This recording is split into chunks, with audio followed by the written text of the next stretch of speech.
Hi, welcome to the My Reader Minutes.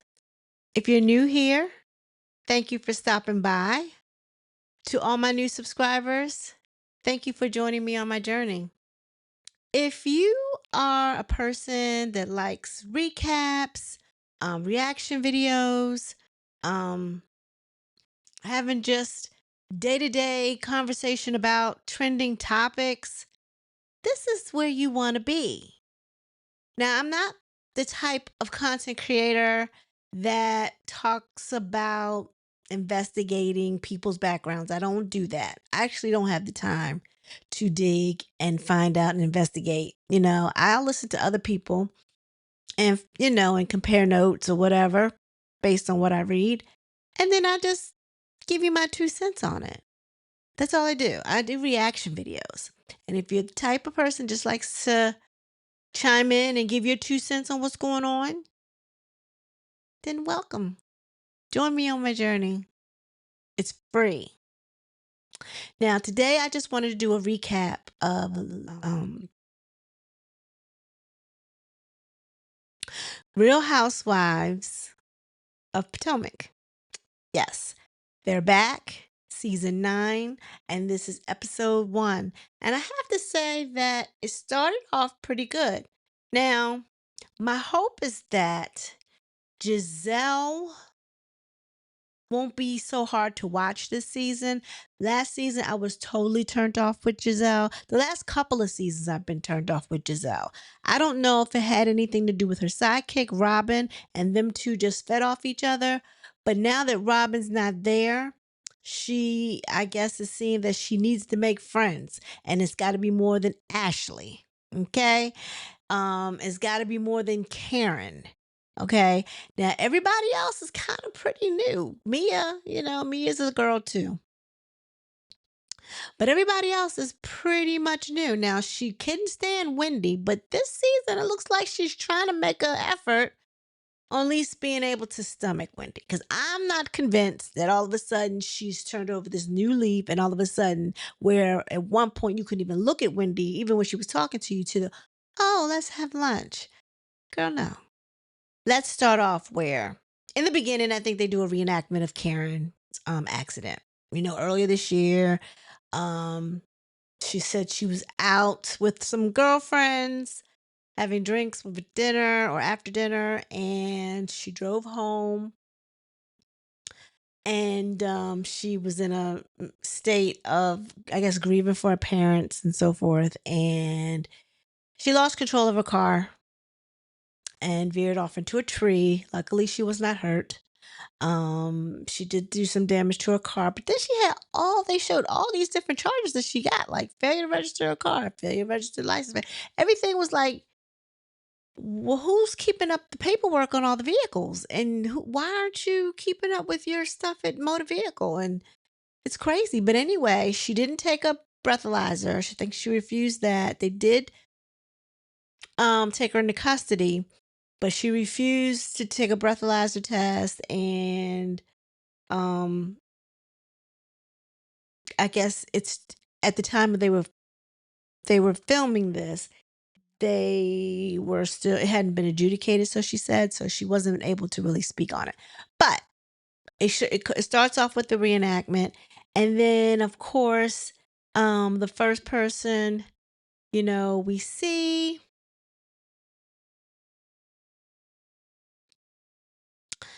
is Giselle, and she's on the phone with Ashley.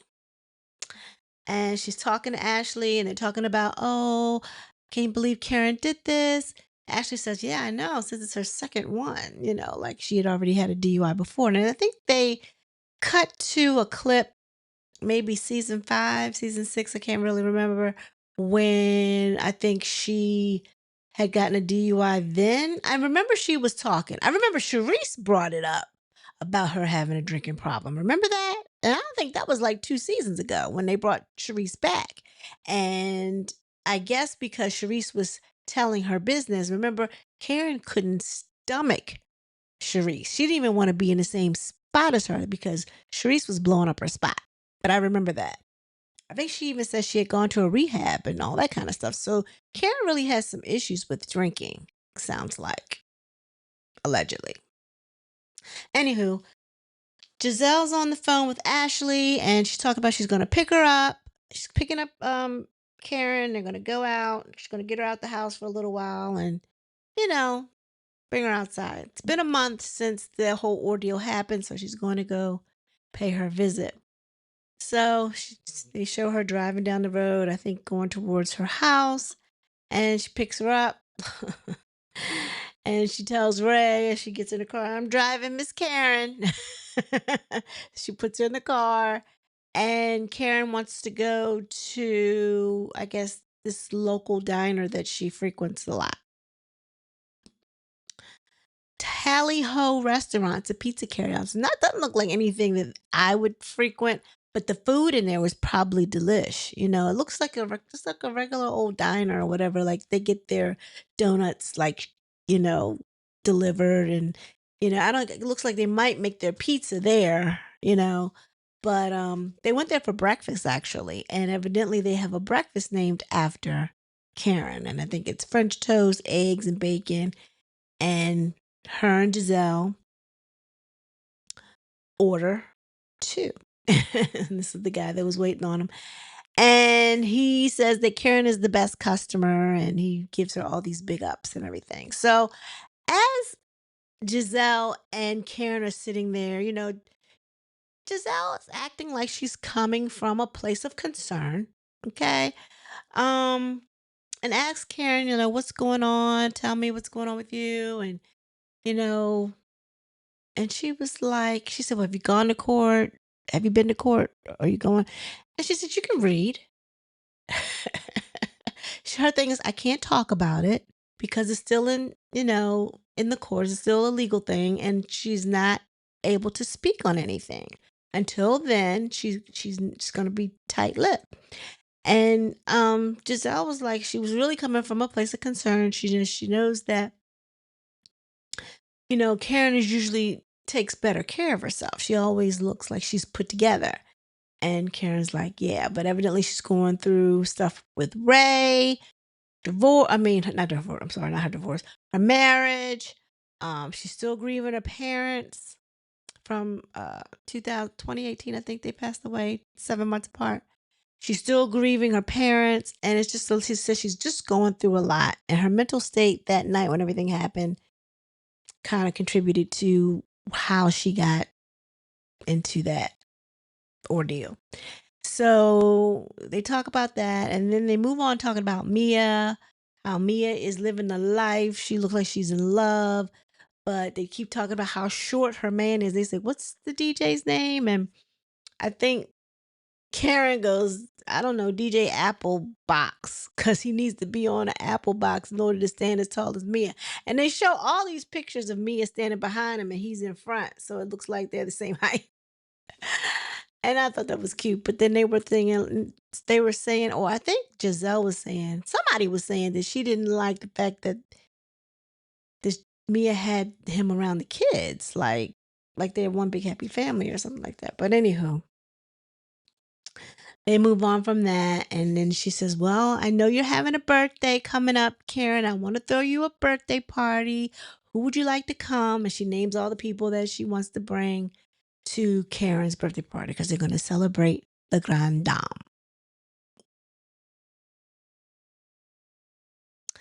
Next, they show Mia, the kids, and Gordon, and they're all going to get ice cream. And obviously, Gordon is in a place now. I guess they share the same apartment building now. And so they can all kind of be together, even though still live separately. But Gordon gets to see the kids more often now that they're all together. And the kids go off to play, but they're still sitting there talking. And, she says, aren't you happy about seeing the kids? And he's like, yeah, you know. And they talk about she says something about, yeah, I heard you didn't want, I guess, Jeremiah to get haircuts with anybody else. And he said, I didn't say anybody else. She said, I guess you don't want him to get his haircut with ink. He said, you said it. She said, well, that's a part of being, co-parenting. He said, he ain't nobody's parent. And she basically said, well, Gordon, you told the world that I didn't know who the father of my child was. So she said, you might as well go all the way with it. And plus, that way, when Jeremiah gets to a certain age, he can go back and look at this, her thing in her confessional. She said he'll know for sure that Mama knew who his daddy was. Because she said she did. Do they call it IVF? What do they call it? UVF? What are they calling it now? Because they've said some other initial. But so she kind of knows that it's Gordon's son, but for some reason, Ink seems to think that it might be his son because they were messing around. So she must have been screwing Ink when she was just in the beginning stages of a pregnancy. So why else would he think that? You know what I mean? Anyhow. So, or she's never stopped messing with them or whatever. Evidently, they've been messing around for a long time. Anywho, so Gordon was getting upset, like, I don't need a paternity test because I already know. Tell him to back off and all this other stuff. And Mia, Mia got it going on. I don't know how she did that. She got her old man, she got her young man, even though she's kind of taking care of her old man. Cause she doesn't. She still has a love for him. She doesn't want to leave him high and dry. Plus, he is the children's father. So I kind of get that to a degree. Plus, he's sick. He's got mental illness. So I'm assuming she feels obligated to stick around to make sure that he doesn't do anything or do any harm to himself. I guess. I don't know. I don't know what that's about. Anywho, they have a flashback of when he tells her, you've been screwing around for 10 years.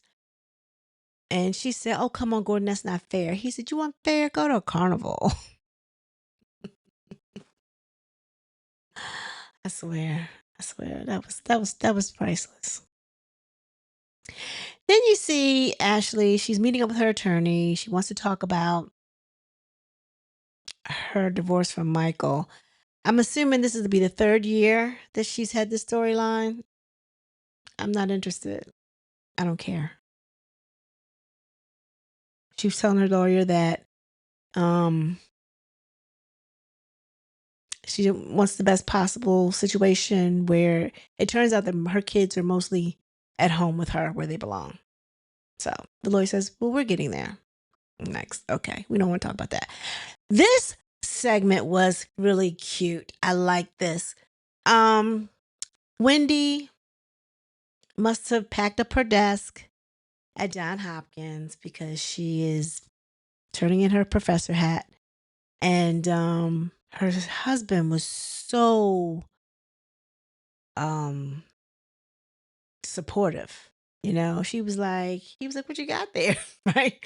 And she was like, yeah, I packed up my desk and I just need to, try to put it places or whatever, and trying to find some space for it. He was like, well, this is my space, not here. And I thought that was so cute. She was like, oh, okay. But she is closing that chapter of her life and moving on to do better other things. She says she wants to be with her kids more.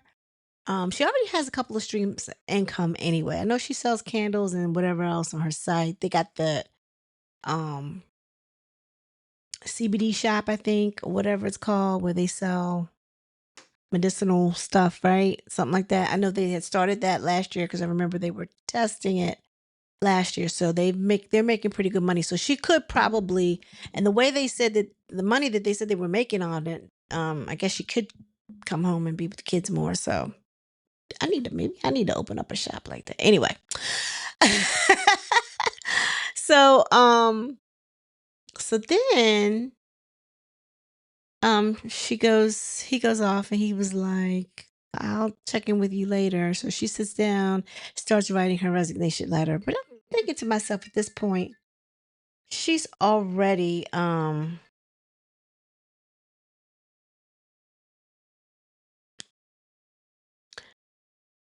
so she sits down to write her resignation and she types it up She looks at it and she hits send. She's like, oh, wow, because I guess that felt final. That really felt final.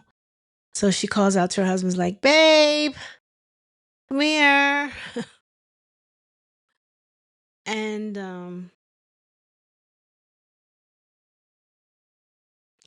he's like, you did it? She's like, yeah.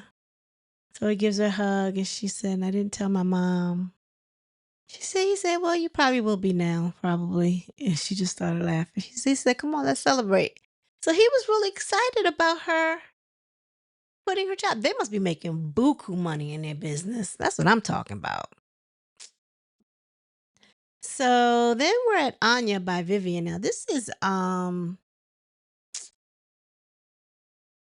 Grand Dame's girl, one of her girlfriends she introduces this year. And she shows up at her boutique. She has a boutique in one of the local malls. I'm assuming Potomac Mills, maybe, because that's a local mall. And then they're waiting for their other girlfriend to come. What's her name? Stacy. Stacy used to work for QVC, and she's also coming down to greet with them. She's looking for a gown for her gala, so they're all meeting there to hook up.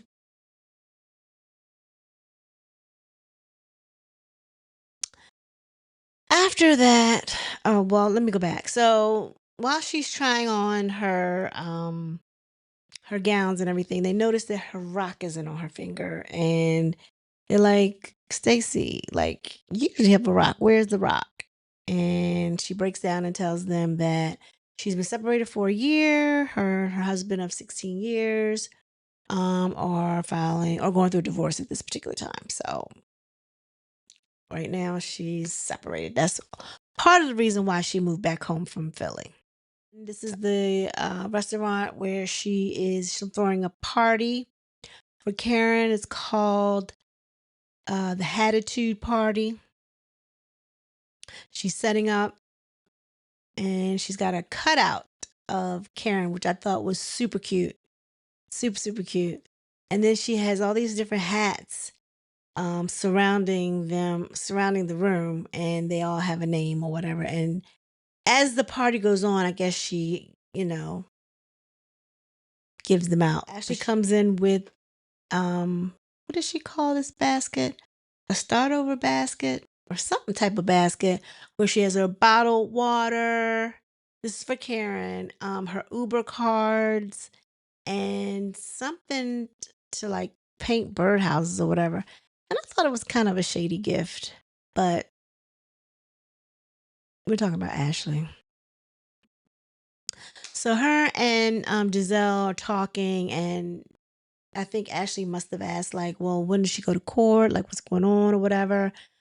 And Giselle kind of says, well, she didn't tell me anything. She told me to read, read in the paper or something like that. So Ashley was like, well, I kind of like to hear from the source, but okay. And so she's like, well, she'll be here. I'm just going to have everybody ask her questions. So she's going to be here if they have questions. First to arrive is Jacqueline. Jacqueline is Mia's girlfriend that she introduced a couple of seasons back. She comes in, and right after her, here comes Mia. Mia comes in, and she comes with another girlfriend named Jazzy. And as she comes in the door, Jacqueline's looking over like,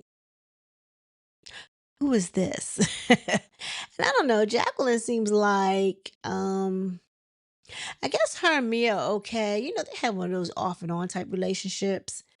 And I don't know, she walked over there to Jazzy, and Jazzy evidently had heard some things about Jacqueline. Her thing was like, "Whoa, I heard you don't play when it comes to Mia. Don't beat me up," or something to that effect. But Jacqueline didn't, deny it. Her thing was, "You scared?" Type thing or whatever. But anyway, I thought that was kind of a weird thing to say. But anyway, Jazzy is one of the new girls as well. And so they're all sitting down. Wendy arrives, comes in, and she hugs everyone. She says, there are assigned seats? And Giselle said yes. And so she sends her over to the other side. She's talking to Jazzy. Jazzy said that her man is in the NFL. He's with the Kansas City Chiefs, and they just won their second Super Bowl. So Wendy asked her, has she met Taylor Swift? And she said, yeah, I have. She said, okay, good. We have to talk about that. I'm trying to become a Swiftie.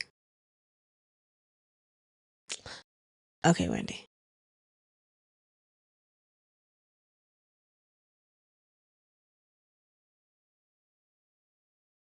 So Jezebel, I don't know what I'm calling a girl, Jezebel. Giselle asked anybody had they spoke to Karen, and everybody kind of like no. And then Mia pipes up and says, "Oh, Jacqueline has," and she said when she called her, she was drunk. She's like, Mia. She says, I don't know if she was drunk or not. She didn't sound like Karen. And everybody's just looking around at each other. Everything got quiet. Meanwhile, Karen is on her way in.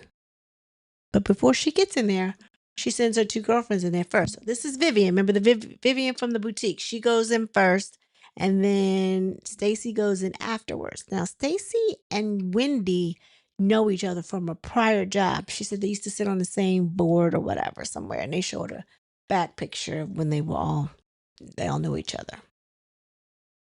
So she hugs Wendy, and they're all sitting at the table. And then that's when Giselle brings up, how she told people that her and Karen met, yet the girls may have questions. And I told them, don't ask me, ask her. So Karen is like, yeah, ask me.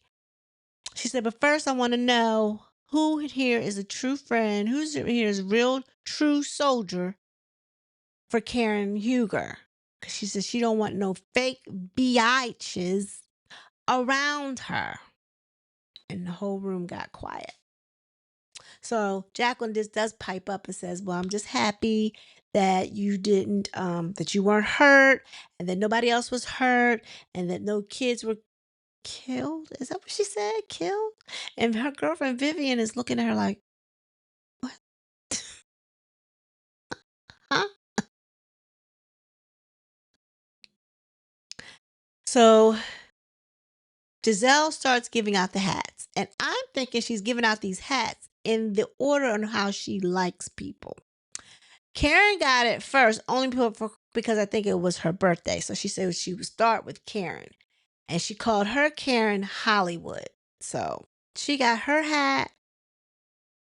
Then she started with Ashley. Ashley had to be second. She said because Ashley took them to Texas last year, she called her a cowgirl and also talked about how her and Ashley are having another function for GNA and how they're fusing things together. And Wendy had me dying laughing. She said, what? She said, what are we fusing? What are we fusing? And this is what's on their site currently.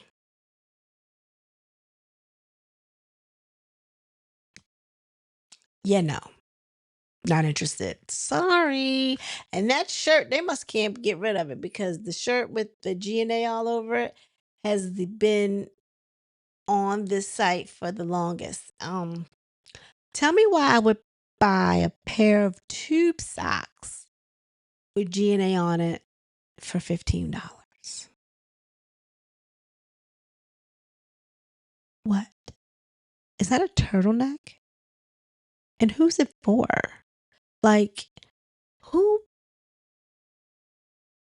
It's like, is that for a baby shirt or are the sleeves cut off? I mean, I'm trying to figure out who took these pictures and put them up here. That looks horrible. It's all about presentation. So you have a Scully with GNA, a baseball cap with GNA, tube socks, a medium t-shirt, and a tank top. No. So then she gives Mia her hat. Now, mind you, again, pay attention to the order. Pay attention to the hats that they're getting. They call Mia the king because she the one that's, juggling two men. So they said she need to write a book how she does it. And then Giselle jumps up and says, "Have you shared ink with Jacqueline yet?" Stacy goes, "What? What?" Child, the conversation kind of flips. And Karen, who at the table was basically saying she can't really talk about anything, wants to talk about Mia stuff. And her thing was she didn't feel good about the kids being around Ink and how she is moving too fast and how she didn't protect her kids. And it seems like, Giselle and Karen were jumping on Mia, saying that she wasn't protecting her kids. And I'm like, is this the new duo? But I'm liking this new duo, I think. I like it better than Robin because Robin would be co-signing anything Giselle said. She came across a little dumb, where Karen, has her own mind and says all the kinds of stuff she wants to say. And then Giselle took heed and jumped in on and piggybacked onto Karen. And they're both at the end of the table looking at her like, so I guess they're going to be the bright skinned bandits. And Mia went off, saying she didn't appreciate them, blaming her for not protecting her kids. They don't know what she's been through. She's been there for her husband. She said he leans on me and Ink. Ink and I both do his clothes. And they were like, what? Yes, he left dirty clothes and we washed them and folded them up and we put them away.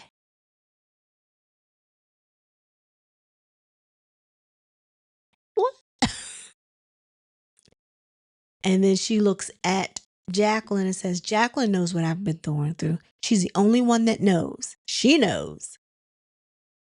And then she goes off again. She goes from the table. She's telling the camera people, don't follow her. She's crying because she doesn't feel like they were being fair to her. And then these two are sitting at the end of the table like,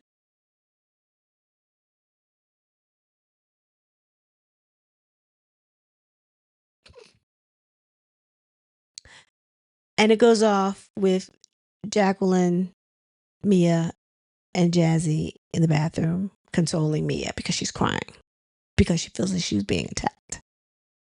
So, I mean, this video tended to be a little longer than what I wanted.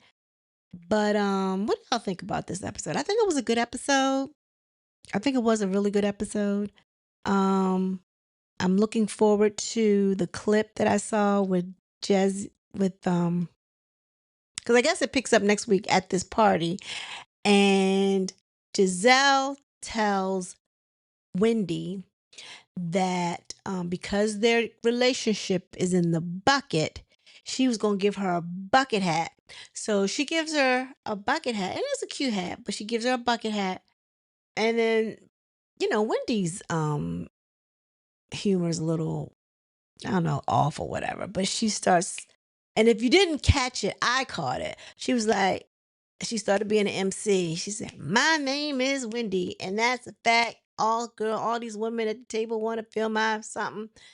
And she's like, and then I was like, no, no, no. But it was the line from Coming to America. I got it. I don't think those ladies got it though. But it was funny. Anywho, she says because their relationship has been in the bucket, she wanted to extend the olive branch and meet her tomorrow for lunch.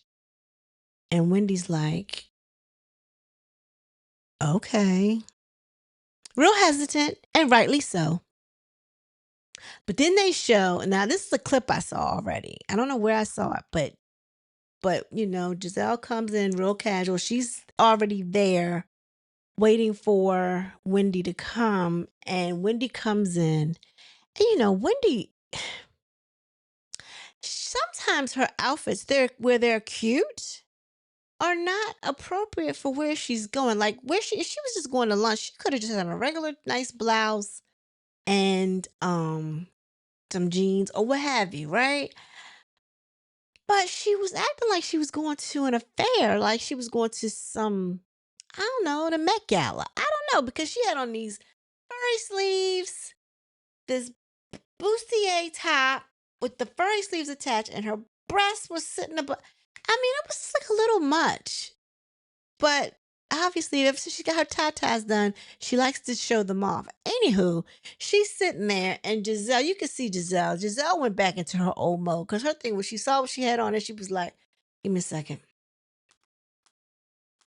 Giselle was irritated. Giselle was irritated with how Wendy came in there, but she overlooked it. She didn't even say you look cute, nothing. She didn't say none of that. At least they didn't show that in the clip. But I was like, Wendy, come on, girl. Really? You be doing too much sometimes. Too much. But stay tuned for that. I can't wait till next week. But I'm glad they're back. It's something else that's on, and I will review it. So stay tuned. Please like, share, subscribe. It is it is